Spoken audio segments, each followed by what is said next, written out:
এখন আমরা পড়বো হচ্ছে কার্বন ডাইঅক্সাইড পরিবহন। খুবই খুবই খুবই খুবই ইম্পর্টেন্ট গ্যাসীয় পরিবহনের মধ্যে কার্বন ডাইঅক্সাইড পরিবহনটা। তাহলে বলো, আমরা অক্সিজেনের রাসায়নিক পরিবহন শেখার পরে এখন আমরা কি পরিবহন পড়বো? এখন আমরা পড়বো হচ্ছে কার্বন ডাইঅক্সাইড পরিবহন। তোমরা মনে রাখবা, আমাদের দেহে কার্বন ডাইঅক্সাইড পরিবাহিত হয় তিন ভাবে। আমাদের কার্বন ডাইঅক্সাইড পরিবাহিত হয় তিন ভাবে। আমাদের প্রথমটা হচ্ছে ভৌত দ্রবণ রূপে, আমি লিখছি দেখো, ভৌত দ্রবণ রূপে। দুই নম্বরটা হচ্ছে কার্বামিনো যৌগ রূপে, কার্বামিনো যৌগ রূপে। তাহলে প্রথমটা কি রূপে? ভৌত দ্রবণ রূপে। তারপরটা হচ্ছে কার্বামিনো যৌগ রূপে। তারপরটা হচ্ছে বাইকার্বনেট যৌগ রূপে, বাইকার্বনেট যৌগ রূপে। তাহলে ভৌত দ্রবণ রূপে, কার্বামিনো যৌগ রূপে, বাইকার্বনেট যৌগ রূপে। আবারও বলতেছি, ভৌত দ্রবণ রূপে, কার্বামিনো যৌগ রূপে, বাইকার্বনেট যৌগ রূপে। এই তিন ভাবে আমাদের রক্তে কার্বন ডাইঅক্সাইড পরিবাহিত হয়। তাহলে প্রথমে আমরা কোনটা পড়বো? যে কেউই বলতে পারবে যে প্রথমে আমরা পড়বো হচ্ছে ভৌত দ্রবণ রূপে কার্বন ডাইঅক্সাইড পরিবহন। তাহলে প্রথমে আমরা কি দ্রবণ রূপে কার্বন ডাইঅক্সাইড পরিবহন পড়বো? প্রথমে আমরা পড়বো ভৌত দ্রবণ রূপে কার্বন ডাইঅক্সাইড পরিবহন। তাহলে হেডলাইন দিয়ে ফেলি, সো ভৌত দ্রবণ রূপে।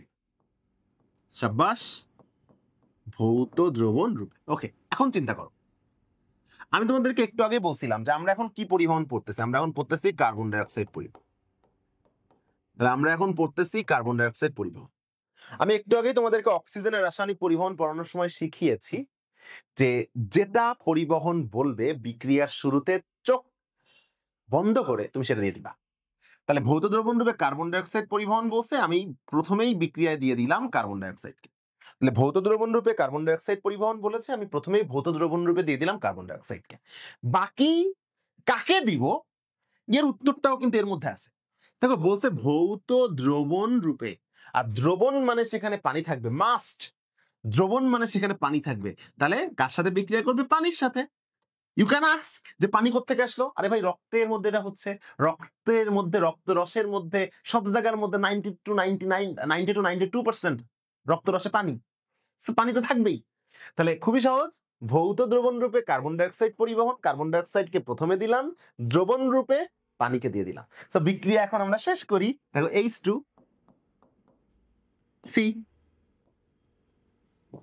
তিনটা O3, and this is very very very very very very important একটা অ্যাসিড। তার নাম হচ্ছে কার্বনিক অ্যাসিড। তার নাম কি অ্যাসিড? Carbonic acid. তাহলে পরীক্ষায় যদি প্রশ্ন আসে ভৌত দ্রবণ রূপে কার্বন ডাইঅক্সাইড কোন অ্যাসিড রূপে পরিবাহিত হয়, ভৌত দ্রবণ রূপে কার্বন ডাইঅক্সাইড কোন অ্যাসিড রূপে পরিবাহিত হয়, আমি আবারও বলছি, ভৌত দ্রবণ রূপে কার্বন ডাইঅক্সাইড কোন অ্যাসিড রূপে পরিবাহিত হয়? উত্তর হচ্ছে কার্বনিক অ্যাসিড রূপে। একটা মজার জিনিস তোমাদেরকে আমি বলি, দেখো, আমাদের দেহের মধ্যে প্রচুর পরিমাণে কার্বন ডাইঅক্সাইড তৈরি হয়, যার কারণে সেটা আমরা বের করে দেই। আমাদের দেহের মধ্যে প্রচুর পরিমাণে পানি আছে, আমাদের দেহের ম্যাক্সিমাম সবই পানি। তাহলে এই ভৌত দ্রবণ রূপে কার্বন ডাইঅক্সাইড পরিবহনটা, ওই যে তিন ধরনের কার্বন ডাইঅক্সাইড পরিবহন আমরা পড়েছি, ভৌত দ্রবণ রূপে, কার্বামিনো যৌগ রূপে, বাইকার্বনেট যৌগ রূপে, এর মধ্যে সব থেকে বেশি হওয়া উচিত ছিল কোনটা? কোন রূপে পরিবহন কার্বন ডাইঅক্সাইড? ভৌত দ্রবণ রূপে না?